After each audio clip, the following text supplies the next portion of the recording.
Hello, good evening. So this is another live Q&A session where you can just walk in for free and ask your questions and I will answer them about awakening, healing, transformation, empowerment. And last week we had our first Q&A live session and it was a lot of fun. It was also a bit long, like 2 hours, because if you start to ask me questions, I can just talk and talk and talk. But yeah, here I am again. I want to do this more frequently, more often, and in the hope that it will create some kind of nice community over here and that we get to meet each other better. And yeah, just to talk more about all that I know about the healing journey, the awakening and transformational journey, the journey of breaking free from all kinds of dysfunctional systems inside and out that aren't serving you anymore and that you want to break free from because you feel the urge to grow and transform. And yeah, I just love to talk about it and I just love the Q&A section of it, or the Q&A, how do you say that? The Q&A format. Um, yeah, so I'm not seeing any people here. I also didn't receive any questions up front, so I'm just gonna wait a couple of minutes if someone comes, and if not, I will just close it and we try again next time, next days, next weeks. And I hope you all had a very nice Christmas. And yeah, I see someone coming in the live, so feel free to ask your questions in the chat, and or to just say hi and tell something about yourself because I love to get to know you. And yeah, as I just started, I'm here maybe more, maybe weekly, I'm not sure, but just to ask your questions, and you can see it as a free walk-in consultation. Yeah, where I just can ask the questions that you have about your personal life or about the healing journey in general or about other topics that spark your interest in mine in a way. And maybe, yeah, feel free to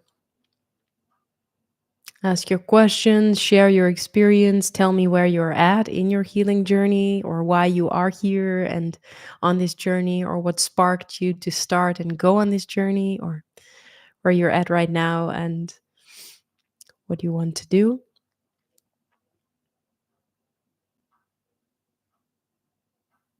And maybe I started my last live Q&A, or also the first one last week, with the topics that I'm inspired about right now and at the moment. And it's just interesting because I'm in my hometown, my home country now, again for a couple of, since like 1 week or 1.5 week, also for Christmas and to visit my family.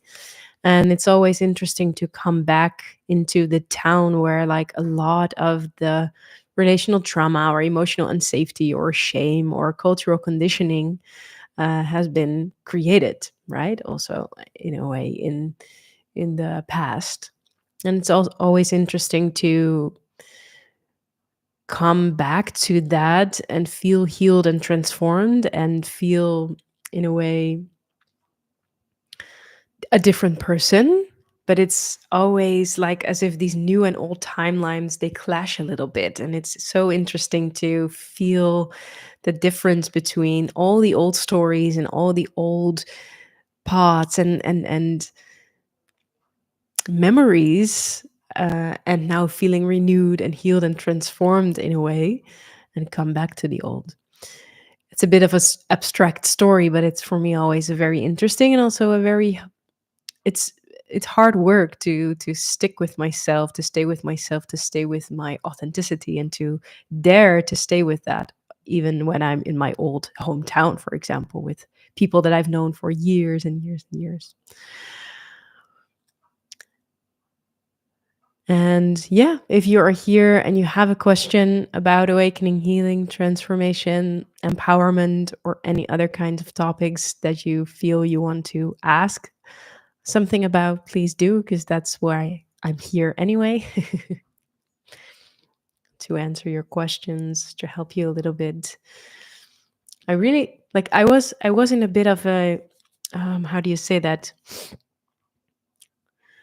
I have been creating a lot of content, videos, stuff, etc. for the past 1.5 year, 2 years, and I was a bit burned out by it. Last summer, I didn't feel very inspired, so I decided to during October, November, and a bit of December not to create and to just take my time and to just travel and just enjoy the life that I've built right now and to really wait until the inspiration would come back again. And it's still not there yet in the amount that I had when I was doing that for like 2 years, full blown creating videos every week, etc. And the only thing that I wanted to do was sit here and chat with you and answer questions. And it's really interesting to still feel that that feels as the most light and free way of serving in a way, because it's really fulfilling for me to serve. Of course, next to living my life and creating my life on the go, it's also very fulfilling to serve daily or on a daily basis and to have a sort of purpose and a sort of goal working towards something and to serve a greater good in the end. That feels like one of the main important things to have in life for me to make it fulfilling and to give meaning to life. And I don't think that's the only thing that you have to do to create meaning or something, but I think it's important to create meaning in your life anyway, because I don't really think that life has real meaning except for the experience of ourselves through our own creations. But it's nice to choose to give some meaning to life by being of service in a way. And yeah, that's the only thing the last couple of months that came to my mind over and over again. Like, yeah, just do some live Q&A. Just go and sit and meet people and talk and answer questions and serve in a way. And yeah, I last week was the first time and I received some questions beforehand and we talked like for 2 hours or something. And I think I'll keep it a little bit shorter today, but I also did not receive any questions yet. So I'm just talking here and filling the space, which I can do pretty good and pretty fine. Um, but yeah, so last week I started with the concept of radical responsibility. And um, it feels a bit weird to talk about that as a psychologist because I think in the world of psychology, it's also a little bit not done to talk about radical responsibility that much, often because a lot of the personal growth industry and just the healing industry, etc., is very focused on creating relational and emotional safety, which I completely understand, which is also very important. But I learned the most the last couple of years by feeling very emotionally unsafe, but still having this emotional unsafety in a safe relationship. But it didn't mean that that person that helped me grow a lot the last couple of years, which was life changing, it was a mentor that I met a couple of years ago. It's not that he did his best to create emotional safety for me, but there was relational safety. And what I mean by emotional safety is that sometimes we focus so much on creating emotional safety, and so that we never feel awkward, uncomfortable, hurt, angry, or yeah, just overall unsafe, that we sometimes are a little bit too soft for ourselves and true growth and transformation doesn't happen anymore. So if you feel like you're on this threshold on the healing journey, then it might be because you have learned to get yourself into emotional safety, but maybe that is coming from the already emotional unsafety and relational trauma from the past that is now feeling very safe and held and soothed and in comfort, but it's too much of a comfort. And to really grow and transform again or to expand again, you have to create some emotional unsafety. If you're still following me, if not, please tell me. So I'm thinking a lot about that concept lately about emotional safety versus unsafety and radical responsibility, and where we can help ourselves grow and transform and truly heal, or feel whole again if we create some emotional unsafety and learn to take radical responsibility for the emotional dysregulation that happens at that moment in time. So, for example, a couple of years ago, I learned through getting into contact with a person who had a very confident, dominant energy, how unsafe I felt in the presence of such an energy. And I could have made the choice to work very hard to make sure that that person changed so that I did not feel unsafe anymore because of that energy. Or I could go inwards and really go to where I felt emotionally unsafe and to my shame and to all the things that I was afraid of that were going to be exposed, for example, or were going to be oppressed by such an energy. And it was in that emotional unsafety, but the relational safety of the person not leaving or whatever, that I dared to really go inwards and dare to really expose the shame and my insecurities and all my fears. And by bringing that to the light, so making myself feel emotionally unsafe, I truly healed and transformed and truly, for the first time in my life, felt fine and safe, whatever happened. I felt fine and safe and not ashamed anymore. I felt more whole and integrated in a way. And this is still all very abstract, but yeah, I'm just thinking a lot about these concepts, about that a lot in the personal growth industry is focused on creating emotional safety. But in reality, the world isn't that emotionally safe. It's not.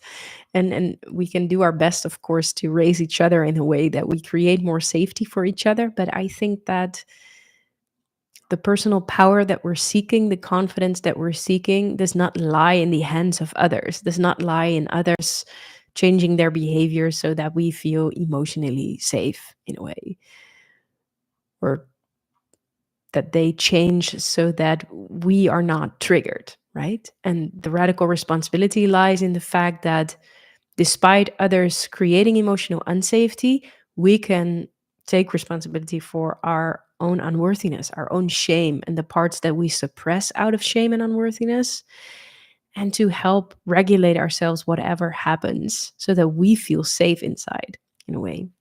And so that the world doesn't have to change that much. Of course, there's a lot to say about that.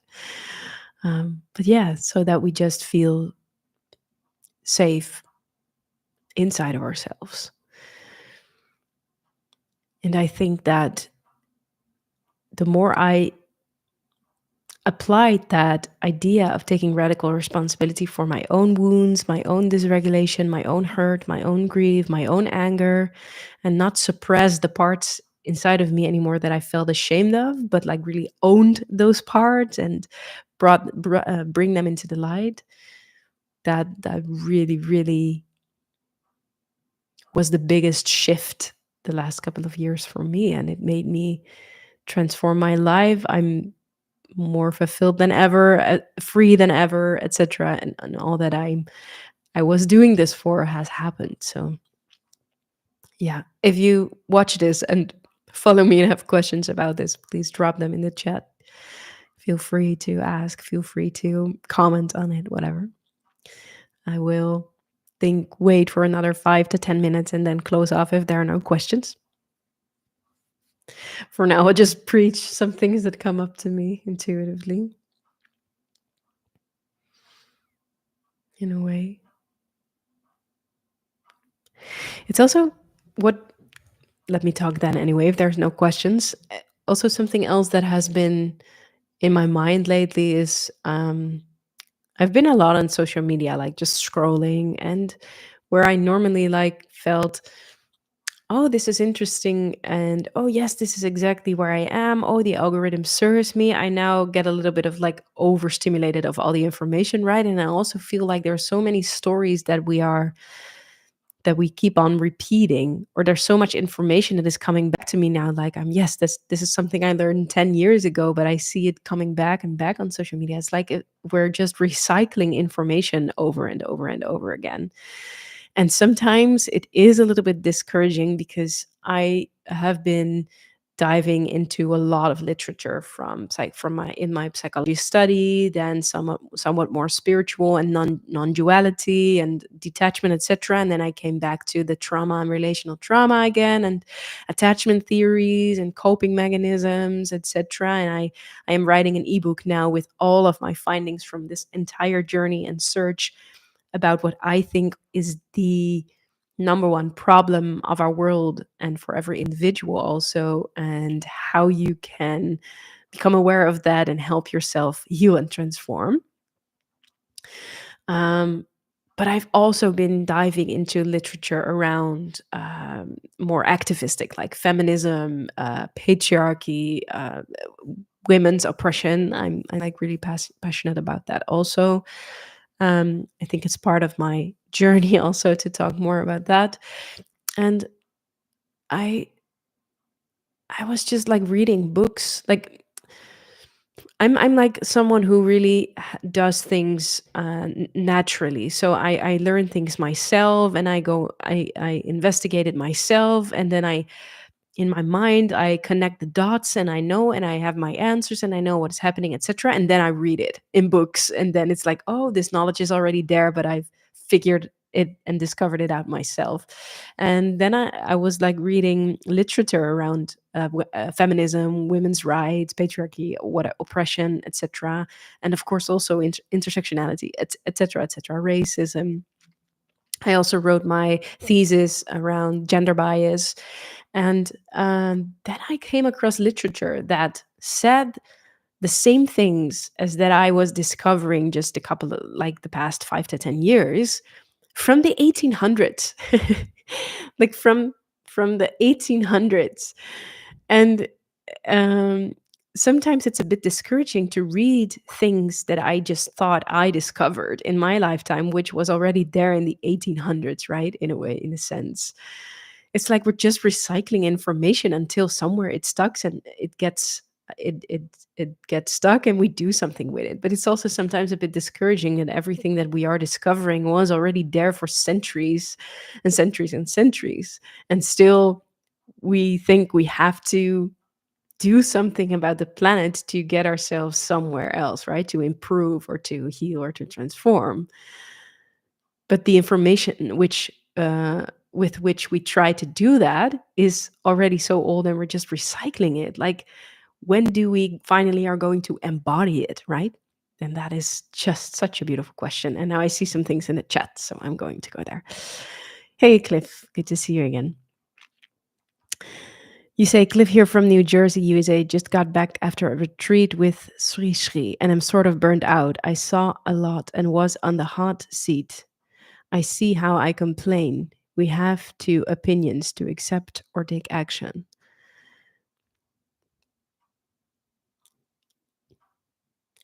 I don't know Sri Sri, but that sounds good.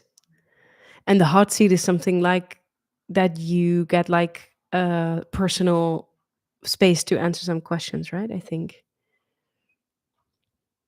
Yeah, yeah, yeah. And you tell me, I see how I complain. We have the option to accept or to take action. Yes, definitely.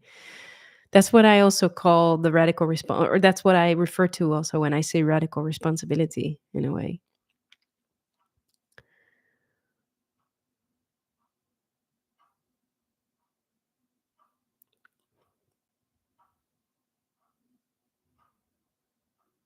Definitely. And it's good. Like, it's good to feel that something doesn't feel right, right? Or it's good to feel that something hurt you, or it's good to feel that you have this energy like, hey, it's not right and I want to say something about it.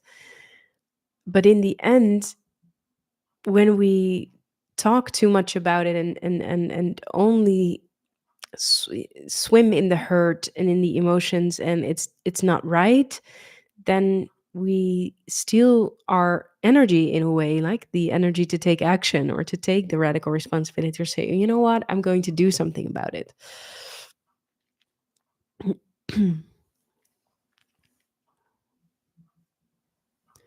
Yeah, you tell me, my limited beliefs were that I want him to take care of me, a dependent personality.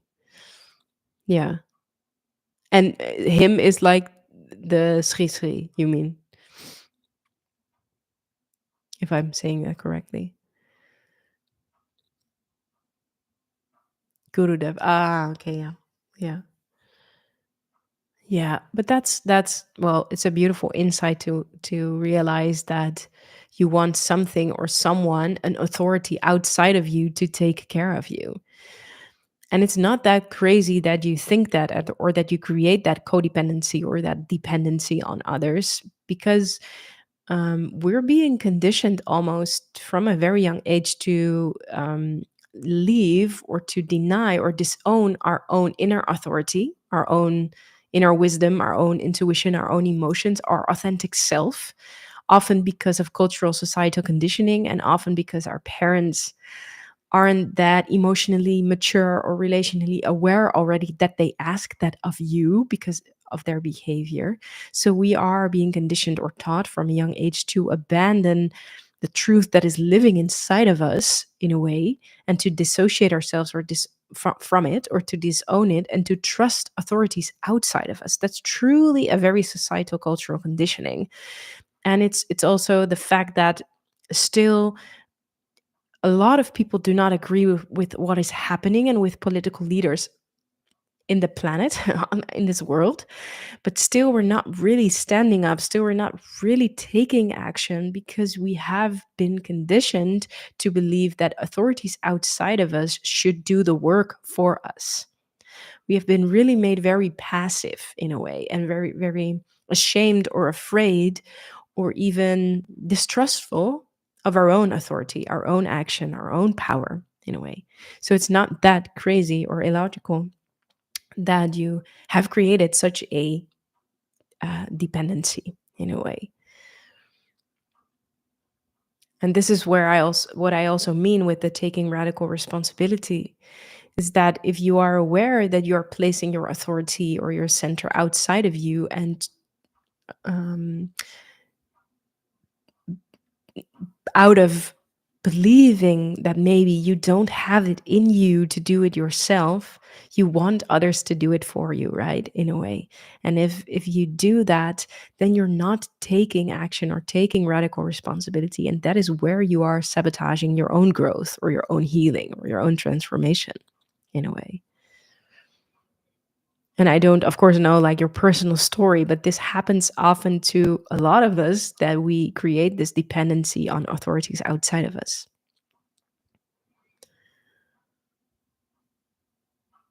Yeah, definitely. Yeah. You say self abandonment in my own life did make me pray for strong people. Yeah. Yeah. Definitely. And this is also what I'm writing about in my ebook. Like just today, I was writing a chapter about self abandonment and the suppression of our authentic self or parts of ourselves.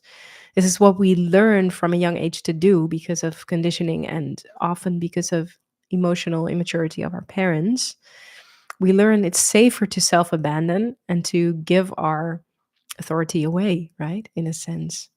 And the more you self abandon, the more you suppress the parts of yourself that you deem unsafe or unworthy to show or to express, the more you also feel fragmented or even not so strong, not so confident. You cannot trust yourself if it's not safe inside of you, right? Because there's this inner conflict or this inner war going on because of the part that you want to abandon because it feels unsafe to express and the part that wants to integrate with that or the parts that want to be expressed in a way. So self-abandonment makes you pray for strong people because you learn to completely distrust yourself or to disown yourself in a way.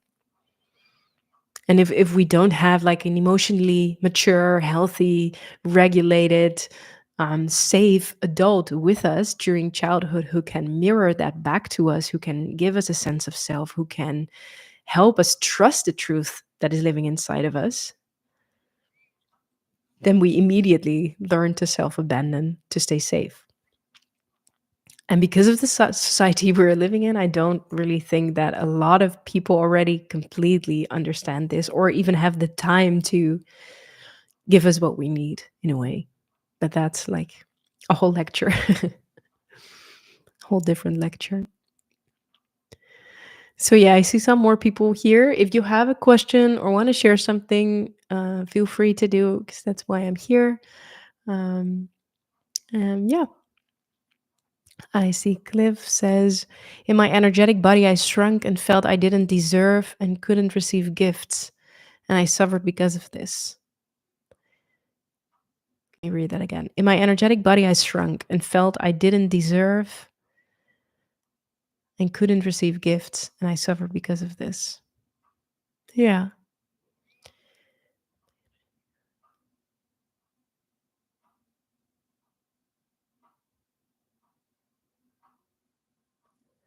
Yeah, definitely.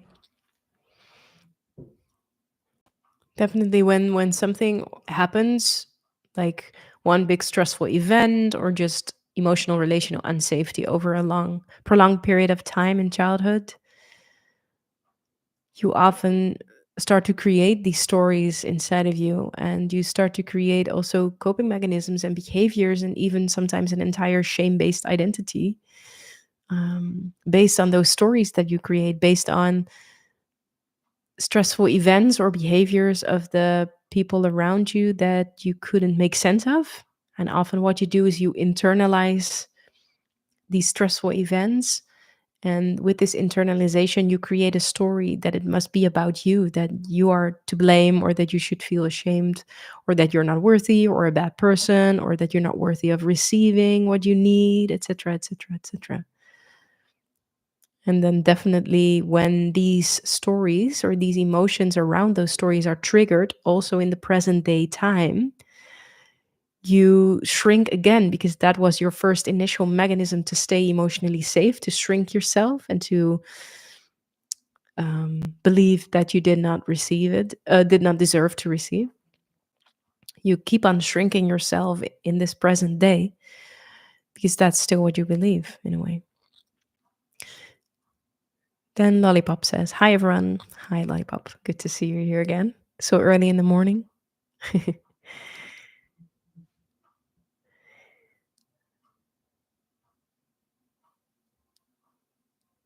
Yeah, Cliff says, "I need to take advantages of opportunities that present themselves rather than just seeing me as victim and not able to overcome problems." Definitely. And start with recognizing where your behavior, your shrinking is being triggered, right? In a sense. Because if you know, these are the moments, these are exactly the moments where I shrink instead of not shrink and do the things that I need to do, that will completely help you also with taking those opportunities when they present themselves.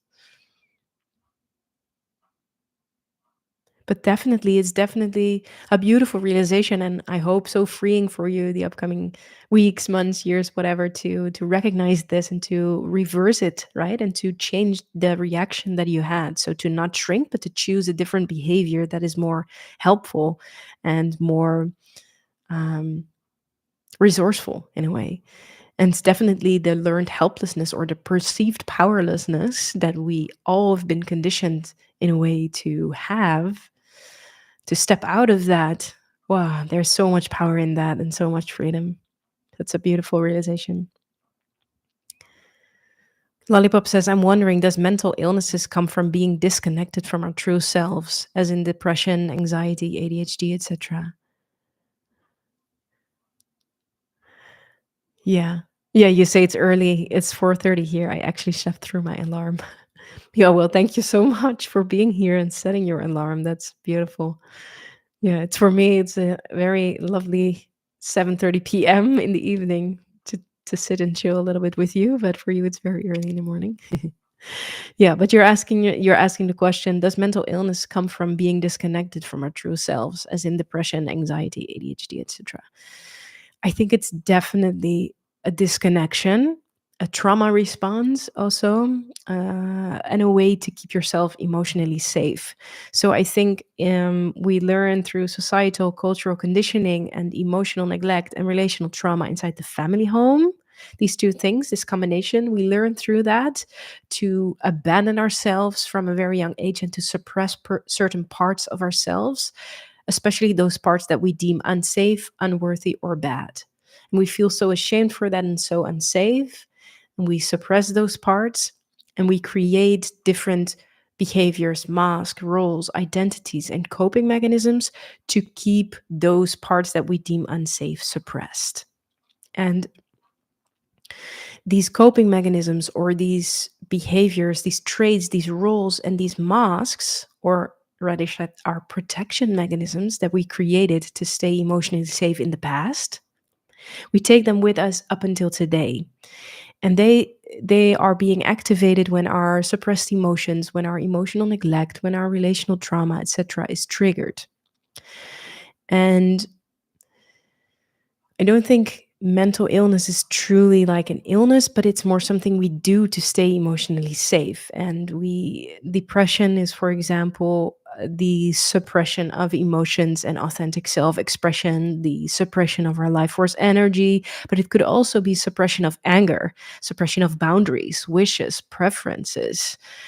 Um, ADHD, I cannot say it does not exist, but I do think it is a combination of intergenerational trauma that is being passed down through generations, cultural conditioning, um, relational trauma, emotional neglect, and nervous system dysregulation. So, feeling very unsafe inside of yourself and feeling very conflicted inside of yourself, feeling very ashamed and suppressed, etc., that in the end leads to the behavioral mechanisms that we see in people that are labeled as mentally ill, for example, or mentally disordered, for example. It is a trauma response. It is a response to societal dysfunctioning, systemic oppression, relational trauma, emotional neglect, especially people with ADHD, for example, or maybe people on the spectrum. I strongly believe that they have so much intuitive wisdom and insight into the dysfunction of our systems, but they are being conditioned from a very young age that their behavior is wrong and does not fit in the normal system, or they are being told and taught that they are the problem, that they are the dysfunction. But I think they are all here to point out the dysfunction in our systems, because our systems aren't natural. They aren't based on who we truly are. They're just like created a very, very long time ago. I always say by man for man, in a way, especially the white, straight, heteronormative man, right? That was living centuries ago. And that is the archetype of the role model that is able to succeed in the system we're living in, but it's not based on any other archetype or any other person or role or gender or whatever, right? We can use all these words, but and I think that if you dysfunction in the systems that we are living in, it's not because there is something wrong with you or you are ill or you have a deficiency in your brain, but it's because you're here to point out the dysfunction in the system. But it's a little bit of a longer way to get there for yourself, because you have to unlearn so much societal conditioning, so much cultural conditioning, so much fear and anxiety and shame that you are being different. And on top of that, often there's also a lot of intergenerational trauma that was being passed down and played out in your family system in a way, which caused also relational unsafety and emotional neglect, and um, made your parents, for example, project also their own insecurities and traumas and perfectionists or perfectionisms, etc., onto you.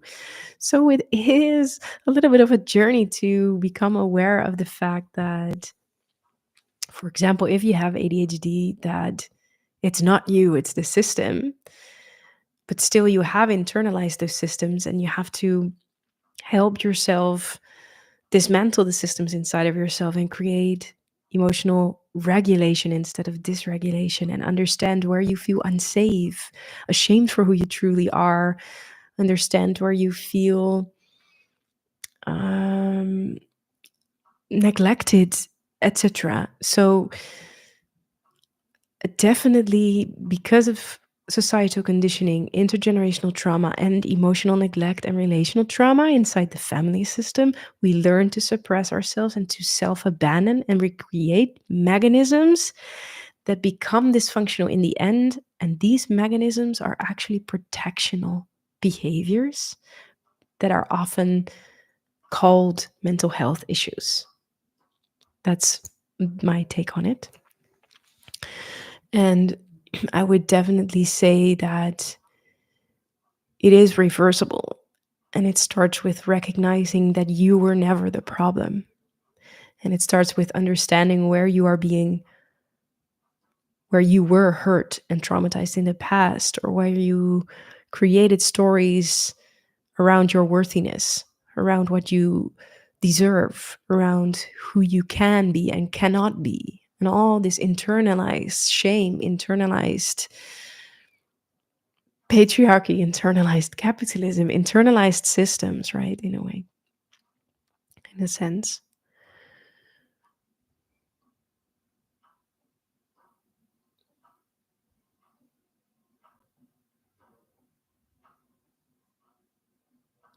Yeah. Chris says, I'm 66. My libido is going down. I don't know what libido is. I have difficulties in relationships and trusting. Yeah, I think that we learn so much to distrust ourselves when we grow up in this world. I've just said it like 10 minutes ago also, like we are so being conditioned to place our authority outside of us from a young age because we're so emotionally immature that we're not aware yet of the importance of healthy mirroring and helping a little child create a healthy sense of self. The only thing we learn is you have to conform to this authority. You have to conform to what I expect of you. You have to do this. You have to be this. You have to do that. Otherwise, you are being rejected, abandoned, ridiculed, or worse, right? In a way. And this is happening inside the family home, unfortunately, school, religion, like churches, and all kinds of other communities, etc., etc. So because all of that is still so emotionally immature, we learn from a young age not to have a healthy sense of self and to trust the truth and the authority and our own boundaries, wishes, needs, preferences, desires, and our own experience. No, we learn to distrust our own experience and to listen to authorities outside of us that tell us how we should feel, do, be, act, say, etc. So we learn from a young age to distrust the truth that is living inside of us. And that is actually what is making us distrust other people. So it's not in core actually that we truly have difficulties with trusting the people around us, but more that we have difficulties with trusting ourselves and the truth that is living inside of us.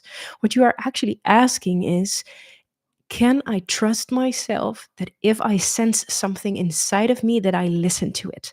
Can I trust myself that I take myself seriously? Can I trust myself that I say no when I feel like it, say yes when I feel like it, share a preference when I have it, share a need when I have it, set a boundary when it is necessary? Because in the end, we cannot control all the people outside of ourselves, right? So it is logical that we cannot trust them. And trust truly actually is really about ourselves in a way. Yeah.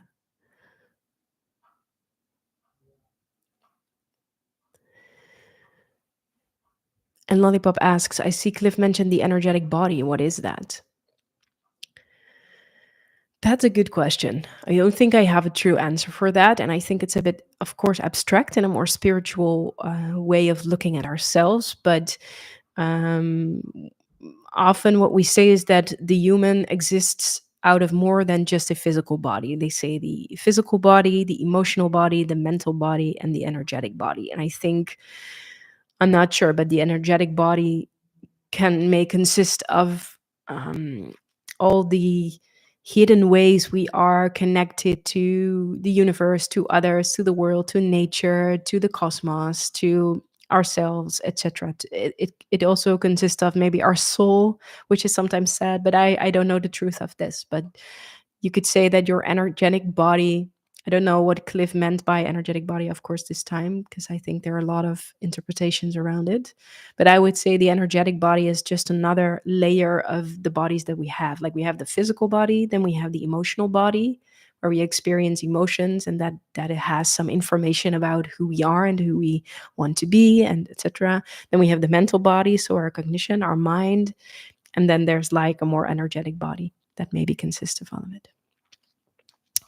In a way, if this is clear. I don't really have like a true answer to that question, I think. Um, yeah. Cliff says, with Sri Sri, I see how I reacted to him. Pure compassion and embodied love was how I treated him. Yeah, that in essence, that is a beautiful character trait, right, Cliff? To be and embody pure love and compassion. But it's often used as a protection mechanism or a coping mechanism. I would say it looks like a bit like fawning or people pleasing or submitting yourself to stay safe. And if you confuse that with embodying love or compassion, this can how do you say that? This can mess it up a little bit. So, in a way, just pure embodied love and compassion is a beautiful, beautiful thing. But what we often do when we are little and we create coping mechanisms to stay emotionally and relationally safe is that we create this mechanism of people pleasing, of niceness, of submitting ourselves, of making ourselves small and shrinking, or of enmeshing completely with the other person to become the other person, etc., to stay emotionally safe. And to do that, we have to suppress our anger, our desires, our boundaries, our wishes, our authentic self expression or our individual self expression. Because probably we deemed our anger to be unsafe. We deemed our authentic self expression to be unsafe. We deemed our frustration or our humanness and imperfections to be unsafe. So we mask that with pleasing and fawning and submitting ourselves and um, with like a mask of love and compassion. And we have this belief, if I just be loving kindness and have compassion for everybody, they will give me what I need. They will make me feel safe. They will make me feel seen and heard and loved in a way. So then the intention, next to being love and kindness, also has this intention of staying emotionally safe. And then it's a coping mechanism that is actually masking your authentic self. And that is when you still distrust yourself, because for you to be always love and kindness, you always have to suppress your anger, your boundaries, your needs, your preferences, the energies you need to feel safe, grounded, confident, and protect yourself in this world. So by suppressing that and only showing love and kindness and compassion, you feel unsafe and you cannot trust yourself, because the energy you need to feel safe and protect yourself, you suppress it. You do not allow that to be in your existence in a way. And when you do that, then you start to attach and become dependent on people outside of you to help you feel safe, to protect you in a way. That is when you give your authority away also.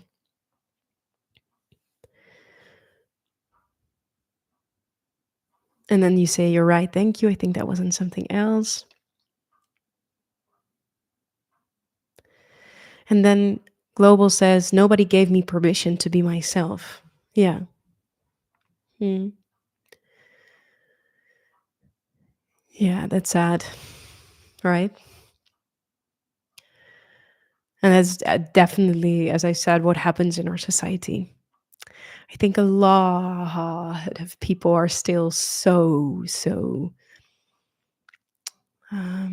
suppressed, their authentic self suppressed. have never had that permission or that safety or that stimulation, is a better word, in a way.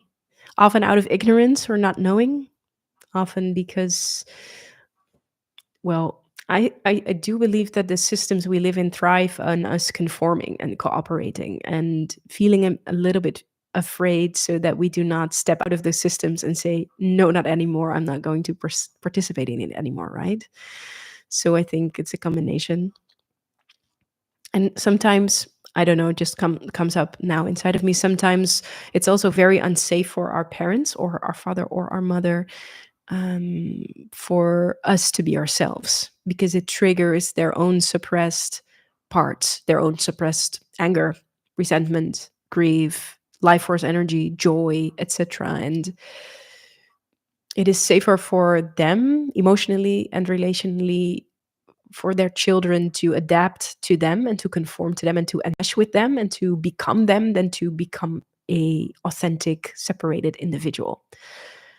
Often parents, sorry, often parents are not aware of this at all, because of emotional immaturity and just not doing this work, not doing the healing work, not becoming aware.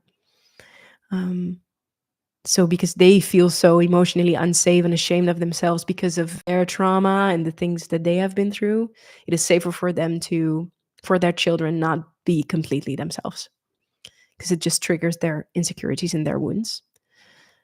And then no one is going to give you that permission. And it probably won't happen also in the future unless they're becoming aware of it, of course. But I'm not sure. I, of course, don't know your story, but this is what's coming up.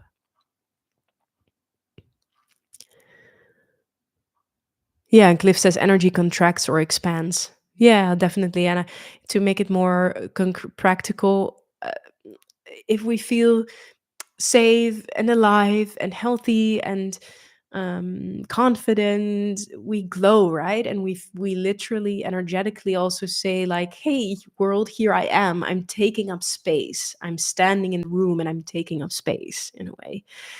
But if I'm triggered and my coping mechanism of shrinking myself, people pleasing and fawning and making myself small and suppressing my anger, for example, is activated, what my energy, my energetic body does is shoop, close and make myself small and hide, for example.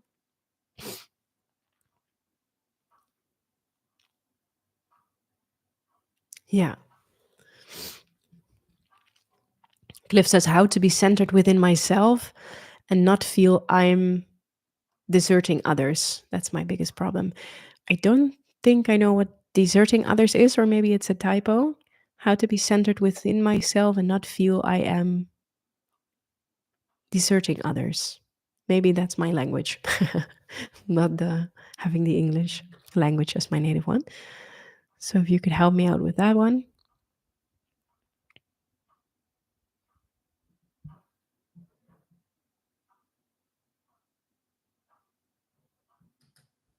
I'll just wait for that. Lollipop says, the people we give our power away to outside of ourselves, do they have it all together?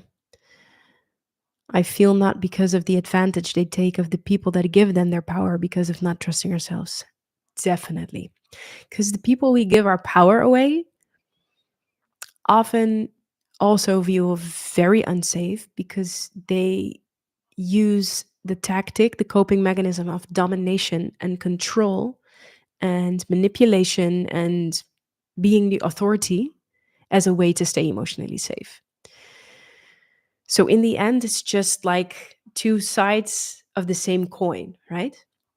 It is feeling very emotionally unsafe, very relationally unsafe, very traumatized, very vulnerable, etc., etc.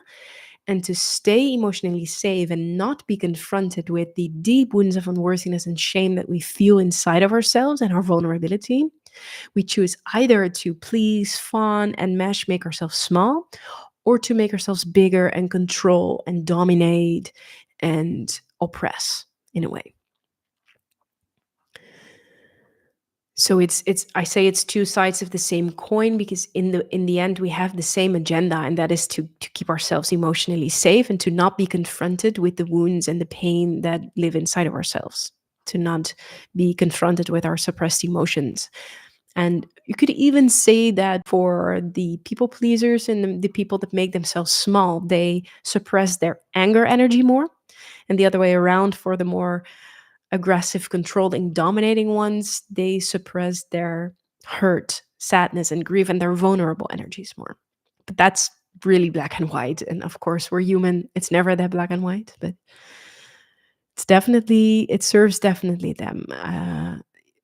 I have this beautiful dynamic with one of my mentors, and I once said to him, like, what you actually do, what is making me very afraid, but we were so open and learning from each other, which is very really nice, is that you choose to oppress, you choose to use shame and blame and passive aggressiveness, etc., to oppress and to, and I think you know that I'm afraid of that, and that I make myself small, and that you get your way with this behavior. And he said, yes, that's true. That's what I did in the past, even more. And now you saying this, I realize that I do that.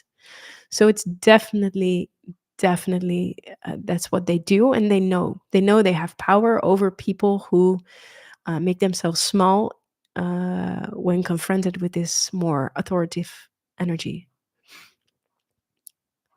Yeah. Yeah. And Cliff says, I feel selfish when individuals request something of me and I have a hard time staying in my own priority. Yeah. And you say how to be centered within myself and not feel I am leaving or abandoning others. That's my biggest problem. And you feel selfish. Yeah. Yeah. That is a hard thing. And I think the only thing that you can do now is with this awareness practice. Because the thing that you have to do most is to learn how to tolerate the guilt of the selfishness, because there's often a lot of guilt beneath pleasing and fawning and enmeshing, etc. There's a lot of guilt and fear that you are a bad person for doing this, for choosing yourself. And it helps to connect it maybe to your father or your mother who made you feel guilty for doing that. But it is really to learn to tolerate the guilt. And that is really some emotional body work, and just sitting with it and just breathing through it, because that's like you have the awareness, so it's the only thing is to learn to tolerate it and sit with it and be okay in a way.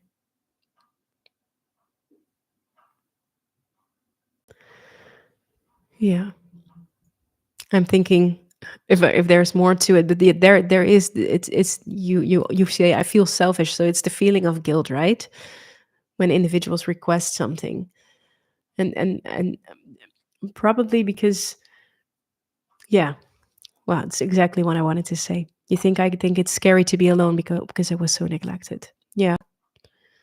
Yeah. That's a beautiful realization, because in the end, the guilt, under the guilt is exactly what you're writing right now. It is the neglect and the loneliness and the grief, in a way. Or that you had to do it all by yourself, etc., and be confronted with yourself. I remember the first times I was breaking my people pleasing and this feeling of guilt, and it was really intense. I think I cried for hours and was panicked for hours. And I really had to learn to tolerate it and to soothe that little child inside of me that was so afraid of being abandoned and left alone to my own devices, right?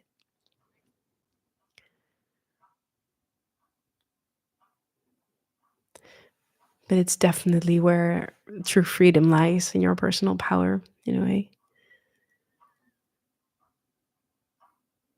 And also feeling that you're the adult now, right? In a way, because you're not that child anymore. The hurt is there, the emotions are there, but you're not that child anymore.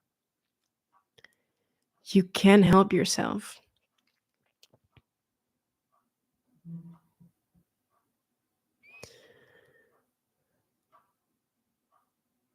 Yeah. Lollipop says, to me, they come across as trusting themselves. I think that is also true. I think there are like two kinds of energies that trigger the insecurity and unsafety, right? People that are like overtly dominating and controlling and a little bit toxic, but definitely also people who are just very regulated and emotionally healthy and mature and have done the work, for example, in themselves. They do trust themselves. And it can be even triggering if you really do not trust yourself. It can trigger your pleasing, your codependency, your enmeshment, making yourself small, etc. So, definitely, these two types of people can trigger the same thing. But in the end, like the real controlling, dominating ones that use some emotional manipulation and passive aggressiveness and etc., etc., etc., they definitely do this in moments they are triggered themselves more than the people who are just confident and trustful of themselves and at peace with themselves. And in the end, of course, like it doesn't really matter which one of the two triggers it inside of you. It is an invitation to create that emotional safety, right? Inside of you, which is, of course, easier said than done. But yeah, I hope you get what I mean. Yeah, Lollipop said, that's so good you had that mentor to be able to talk to openly like that. Yes, that completely saved my life. Everything I teach is something that we in this um, relationship, in this exchange, um, well, not everything, of course. I have done the work before, but it's definitely come to like a point where it's like, yes, this is complete and I need to share it with the world. Yeah. He's also the co-founder of Beyond Psychology, by the way. You can read some more about him on the website. Let me check where we are. Global says, is going beyond psychology about returning to elementary, simple, understandable terms, easy for a child to understand? Is that your question about beyond psychology right now, or do you ask me to use simple, understandable terms right now, which is also both fine? Because, but I'm just checking. Is going beyond psychology about returning to elementary, simple, understandable terms? Well, I hope it is, but I can imagine that sometimes I'm talking a bit abstract. But if the question is what is beyond psychology about, then for me, it's like going beyond what we've been taught and learned in our society about our mental health, about our emotional health, and just also pointing towards systemic issues and how our systemic issues are very traumatizing, neglectful, dysfunctional, and hurting every little child and thus every human being on this planet, and how that is, for me, the number one source of relational trauma. And relational trauma for me is like the number one reason that we have so much trouble and, how do you say that? So much trauma on this planet, and that we struggle so much.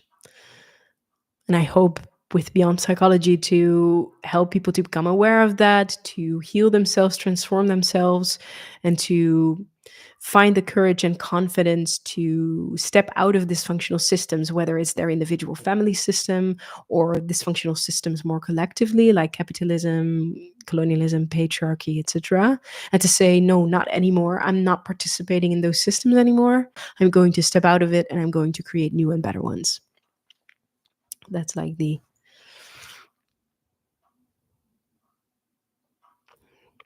if that answers your question, Global, or feel free to comment.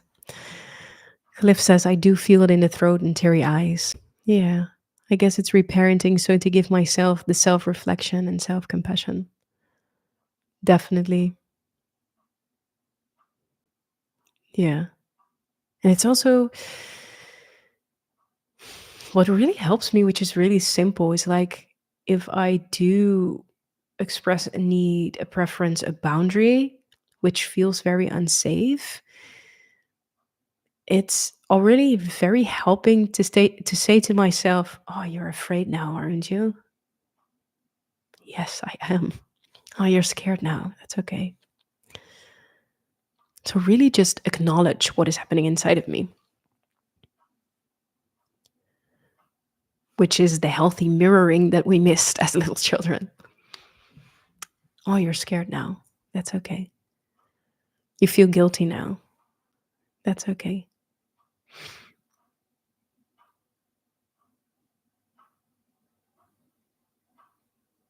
My pleasure.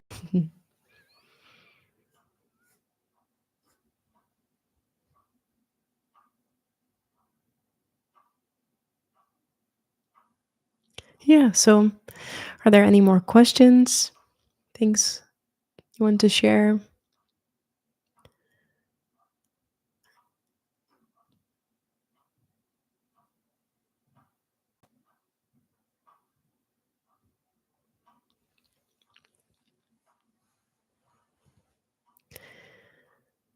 Or maybe we close it off? Griff says, "Where are you?" I'm in the Netherlands right now, very close to family because of Christmas. I don't live here, but I do was born here. I was born here.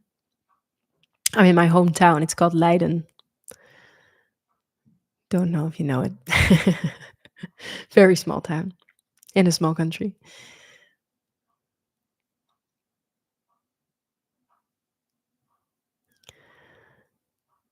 Lollipop says, "That's what I'm starting to do now. Talk to my anger, sadness, etc., instead of getting lost in it or denying it." Yeah. Yeah, it's a very good one. And especially for the people pleasers, fawners, is that a word? And the enmeshments or the enmeshers, the people that just submit and make themselves small and completely self abandon when shame, unsafety, anxiety is triggered. It's often that we suppress anger. We have learned to do that because it was safer, and often because anger was the force that made us feel afraid in the first place when we were little. So we also judged it and rejected it and are angry at anger in a way. So we really deny and want to disown our anger.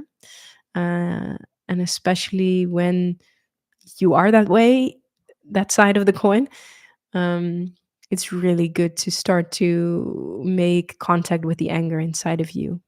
Slowly start to express it more, listen to it more, um, use it and acknowledge it. Because that's where often the dissociation happens with anger suppressors, if their anger is triggered.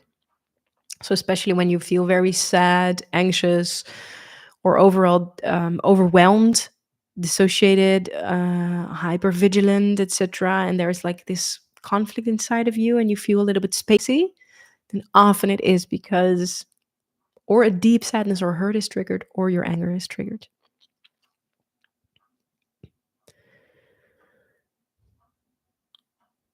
Yeah. You say Lollipop says, "Have I have a relationship with anger, etc." Yes. I'm not sure when I'm supposed to be angry, and rarely am I conscious of where it is in my body.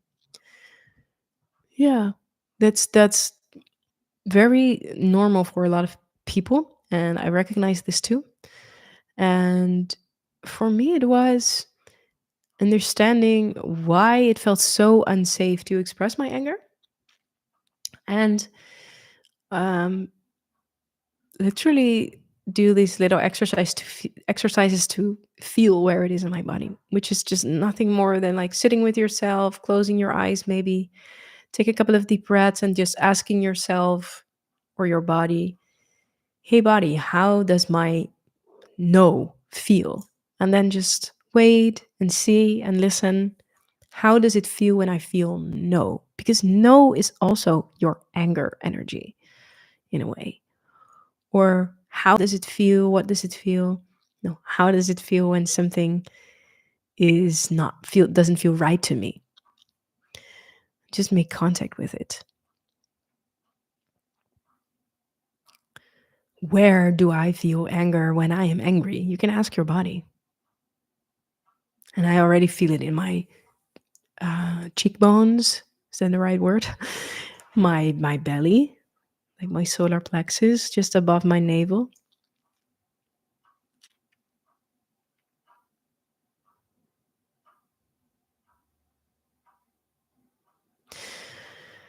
And there's no good rule or reason or um, argument. I'm not sure when you're supposed to be angry, because there's no right or wrong. It's when you feel that way, when something doesn't feel right, then you are rightfully angry. Then you're supposed to be angry. The only thing you're not supposed to do with your anger is hurt other people. So you have to have the radical responsibility to regulate your anger, but not to heal it away or to stuff it away or to say, my anger is not good. It shouldn't be here. Yes, your anger should definitely be here. Accept it, allow it, listen to it, and set a boundary, share a need, a preference, ask a question, etc. Protect yourself with it. You're always and everywhere allowed to be angry. But it's what you do with it, and it's how you learn to regulate it. But that it should be there when it's there is perfectly fine. Yeah, there's a lot more to say about this, but this little, like really little simple bodily exercises. How does a yes feel in my body? Ah, that feels like that. How does a no feel in my body? No. Ah, it feels like that. And listening to it.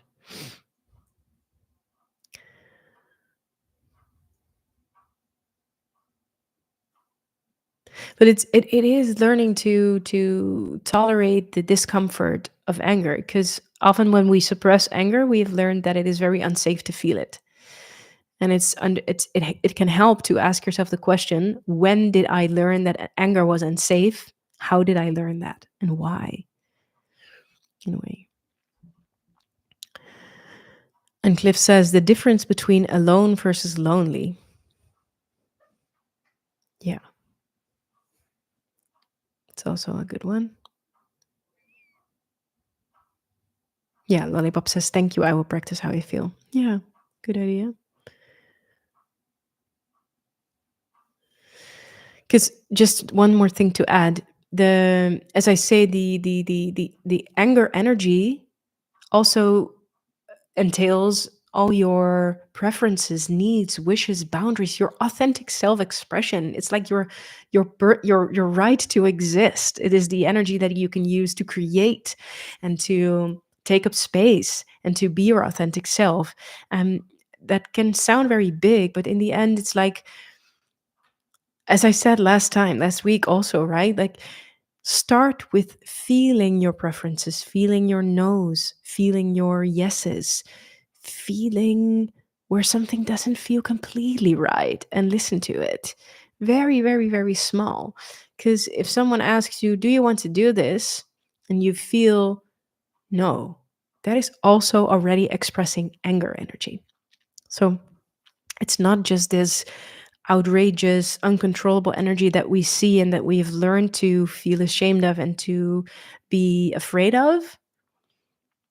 Anger is so much more. And the more we listen to those subtle anger energies, like our no, our preferences, our wishes, etc., the more we are already able to regulate ourselves and feel confident and learn to trust ourselves in a way. Okay. There's a lot more about to say about that, but I think I got it a bit. So the differences between alone versus lonely.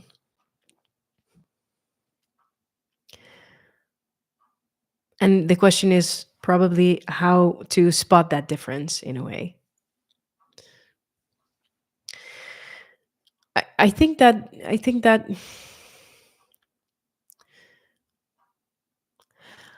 I don't think as humans we are made to be alone all the time.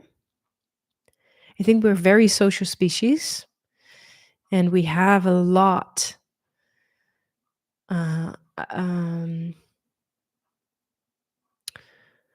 we can rely on each other a lot for community, for co-regulation, for feeling safe, for feeling protected, for feeling seen, heard, validated. But because of emotional neglect, relational trauma, societal conditioning, we learn to feel ashamed for ourselves a lot. So we hide a lot of parts of our authentic selves when we are around other people. And the more we hide our authentic selves when we are around other people, the more we can feel unsafe around them and the more we desire to be alone. But also the more we feel lonely when we are with other people. So I think loneliness is really the grieving of our of our authentic selves, the parts that we suppress out of unsafety and shame. Um, and the more we express our authentic self, and the more we can experience ourselves through the expression of ourselves, whether this is with other people or alone, the less lonely we feel. So the more you unshame yourself and heal your wound of unworthiness and start with expressing all that is living inside of you, the less lonely you will feel, and the more likely you will also attract people that are like minded, but the less lonely you feel. So then when you are alone, you won't feel that lonely because you fill yourself from the inside out. But I would definitely say that you need other people and you want to experience yourself in relation to other people. So the more you unshame yourself and heal this wound of unworthiness and dare to express your authentic self when you are with other people, the less lonely you will feel overall.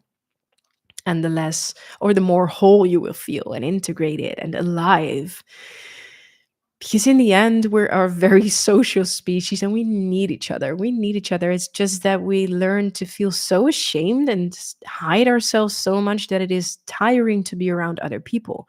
But the more you can and dare to express all that is living inside of you and goes through your mind, etc., when you are with other people, the less energy draining it is. In a way, the less overwhelmed you feel, the less hyper vigilant you have to be. So that's my take on loneliness. The more we suppress ourselves, the more empty and depressed we feel, the more lonely we feel because we feel disconnected from ourselves. And because we cannot connect with ourselves, we also cannot truly connect with others. So then we can be around others, but still feel lonely, right? In a way. I hope this makes sense. Lollipop says, I so want to be creative. I'm not very creative, obviously suppressed it. Yeah. I think that in a way, our life is a piece of art, right? Our life is our creative masterpiece in a way. And our soul really just wants to experience ourselves through its own creations. It really wants to express and to experience and to do all the things that just come up in a way. And the more we suppress those parts, right, in a way, because of societal conditioning, shame, unworthiness, insecurity, fear of rejection, abandonment, the less creative we are because we then are just reacting to the existing reality instead of creating our reality. So the desire to be more creative often also stems from the desire to just express your authentic self more. And then your life becomes like a piece of art and a creation in and of itself, in a way.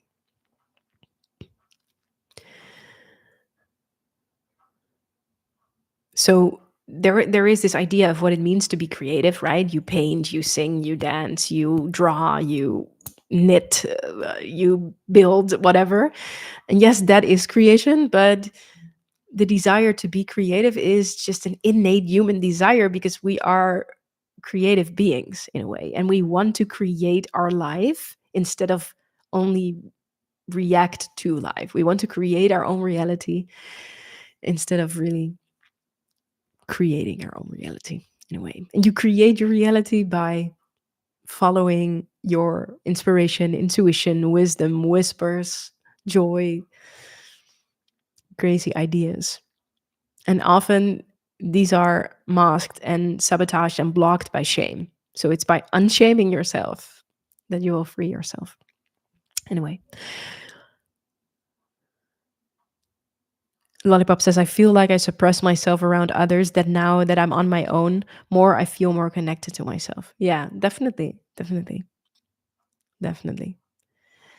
That's what I mean with that we have learned to suppress ourselves so much around others and only express ourselves authentically when we are alone or when we feel very safe, for example. And it is by unshaming and learning to express ourselves authentically more wherever we are that you can feel more connected to yourself, others, and the world again, and that you feel you belong wherever you are. I just released this video about if you feel like you don't belong and creating a sense of belonging. Yeah.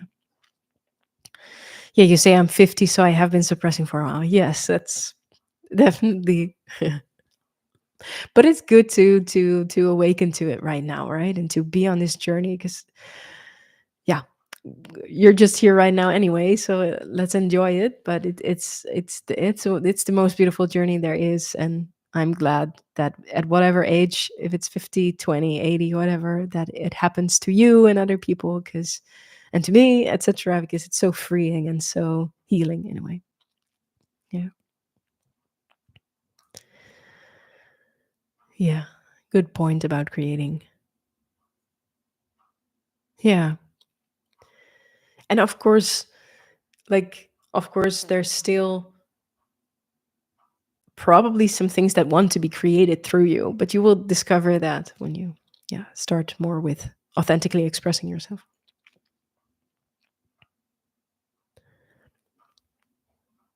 Globus is pretty good at creating sentences with value.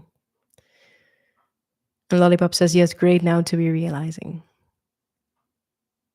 Yeah.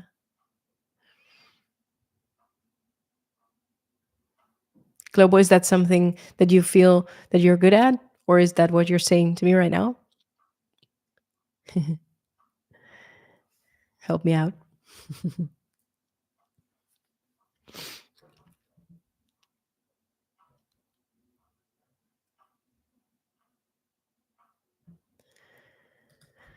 So I thought at the beginning that no one was going to be here. It was so good that you showed up. It's nice. Thank you for being here. Yeah, create with words, action, thoughts, and material. Yes, definitely. Yeah,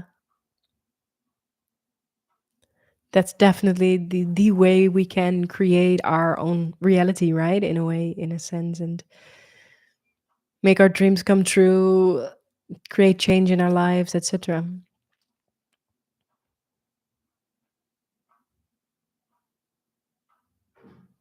Yeah. Global says one does not see their greatness in existence. Hmm.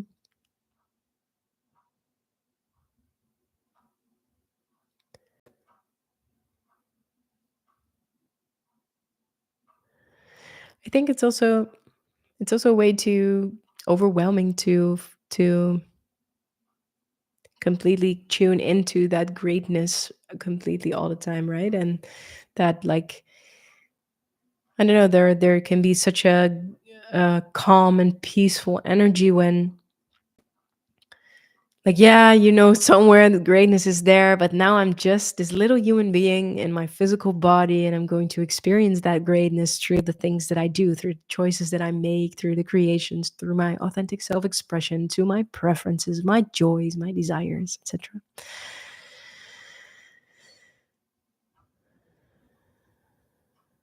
Yeah. Lollipop says, I can't say I've thought of creating in those ways, more as in music, art, etc.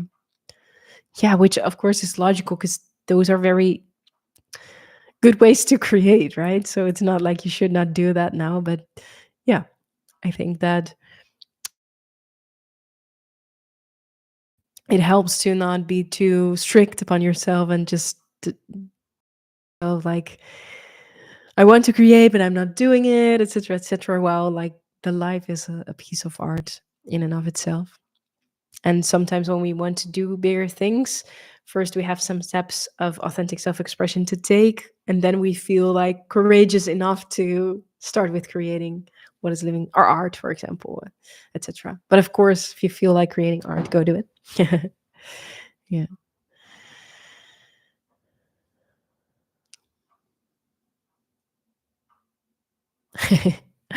Global is getting into the riddles. Let me check. Just making a new story to live by when the understanding arises. Yes, I agree. And then you say creativity is 3 inside of 3 inside of 3. I do not understand, but the riddle will get you started. I don't know. I don't understand this either. Let me check.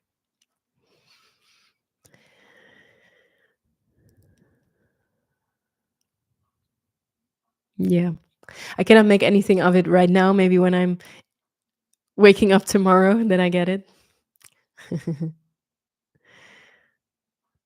Creativity is 3 inside of 3 inside of 3.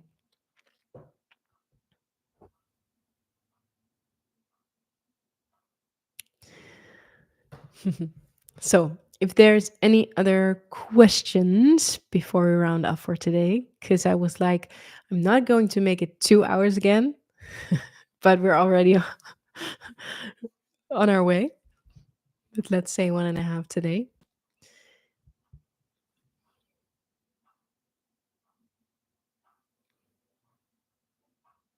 And if there aren't any questions, then yeah, just want to thank you for being here again or for the first time.